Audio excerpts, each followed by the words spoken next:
What is the Streak 7 going to cost? What was the what? What is the Streak 7 Okay, sorry, going to here. cost? We haven't announced pricing yet. We'll be announcing in the next couple of weeks the price point.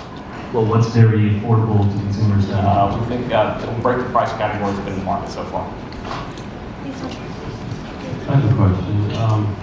Neville, just very briefly, I'm right here. How do you go from 21 to 42? Is it all software-based?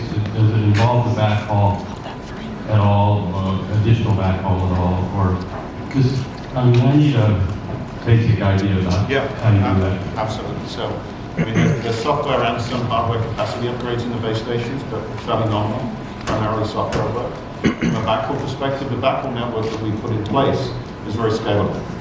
So we have Ethernet over fiber for the vast majority of our sites. So we can move from our current megabit per second thresholds to 50 to 100 and 40. So there is some work there, but our backhaul is prepped and ready to support 42. And then I don't understand how you can make the conventional 3G people double their speed with this improvement. I mean, what is that saying? Is that the 3G is compatible with the HSPA+? Absolutely. Okay, thank you. That's yes. So 3G HSPA, HSPA+, all backward compatible. Absolutely backward compatible. Okay, next question. Toward the back here. Hi, Josh Kirshner with TechLicious. I'm a 4G user, so appreciate the upgrades in the network. It's great. A couple quick questions for you. I wasn't sure if you clarified this or not.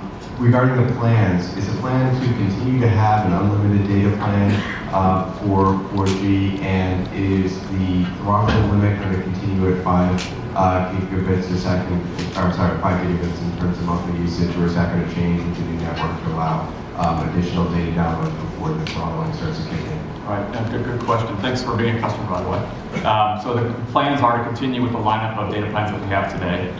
So we have entry-level plans that start at 10. One thing to point out is that although the entry-level plans have megabyte caps in them, we control the maximum exposure the consumer has, which is simply $10 over our highest price data plan for a smartphone customer. So that even the entry-level customers, they find they're on the wrong plan, they'll find that they're not going to get kind of bill shot from that. We are looking at some higher end plans. Right now, we don't have a higher plan that has a cap for our smartphones higher than 5 gigabytes. So we are looking at that in the future. But right now, the plans that we have in the market are the ones that we will continue to have in the foreseeable future. Okay, we have one more back here, and then we'll go to Paul. By the way, that's larger than our competition, so just for reference. So Mark Sullivan from PC World. So the 42 rollout has already begun. Is that correct? You're getting that service here today, right? That's right. Okay. Yeah. Okay. And are you talking about speed ranges both for download and upload speed that customers with the 42 service, I should call it, can expect to see out in the wild? Yeah, it's primarily download speeds, and then you will see advancements in upload speeds too, but they won't be at the 42 level. They will be below that. It's primarily 42 is download speeds. You're not going to be seeing 42 megabit per second download speeds out in the wild. That's a theoretical number, isn't it? You were doing 18 here today. Is that somewhere in the range that we're going to be expecting to see? Yeah. So the 42 is a theoretical peak, and what we've seen in our testing as we've been here, we're seeing 30s and north. Some of the other sites that we've turned up, we've seen speeds approaching 40 megabit per second on the network. Okay, and what about upload speeds that you're seeing right now? So uploads will go north of 5 to 8 megabits per second, but we're working on uplink too. Okay, thank you very much. Just to clarify, the demo, the live demo we ran, the average speed was around 28, 29 megabits per second. So. Okay, we've got a question here. Hi, could you give us an update on your spectrum position and how far out you think your current spectrum can take you? And any update on the discussions that I think you've acknowledged you've had over spectrum with other parties?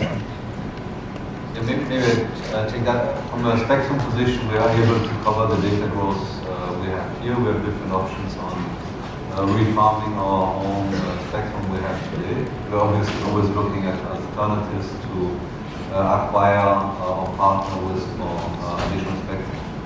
On the specifics, we will not obviously disclose today the specifics, but in due time. Any final questions? I was wondering if you could offer just a little more clarification about how 42 meg HSPA Plus will up. Because my understanding is, for instance, with HSPA Plus, you had the upgrade in place. It wasn't until backhaul and the devices came out that you officially launched. So is that a similar situation that you had? Are you doing the 42 upgrade across the country right now, and when devices are available, that's when the service will be available, or?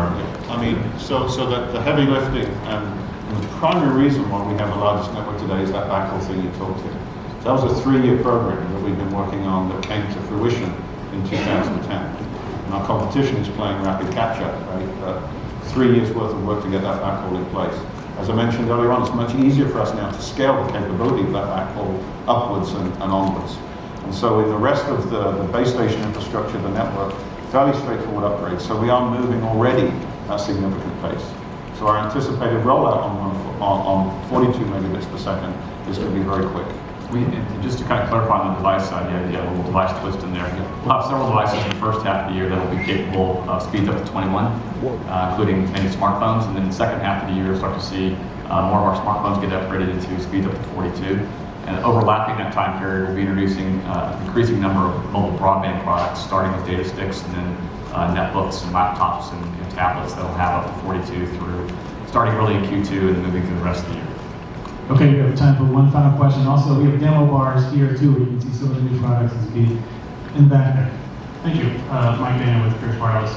If 21 is 4G, what is 48? Meaning, how are you going to distinguish to the customer this is twice as fast as 4G?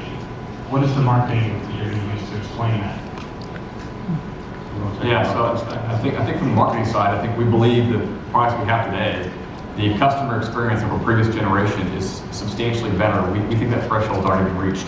So it's simply going to be a continuum of 4G evolution at ever increasing. What's that? Really fast. Really fast 4G, turbo 4G. I think there's a branding guy here in the front row that has some suggestions for me, but it's simply going to be our 4G network and ever increasing capabilities and speed. So we start talking about new applications, new devices, new things you can do with it as we continue to upgrade the network capability. But the current products we're shipping are a dramatic increase over customer experience from previous generations. So we think that threshold's already been crossed. So there is no marketing for 42. There won't be any change in the marketing of the network. We'll be doing lots of changes in the marketing of the network and continue to talk about our capabilities and speeds, but I think you asked a specific question about we can brand it something different than 4G, and at this point in time, no, it's 4G. And we have a leadership position on speed today, which we look to maintain with 42. Okay, thank you. Thanks.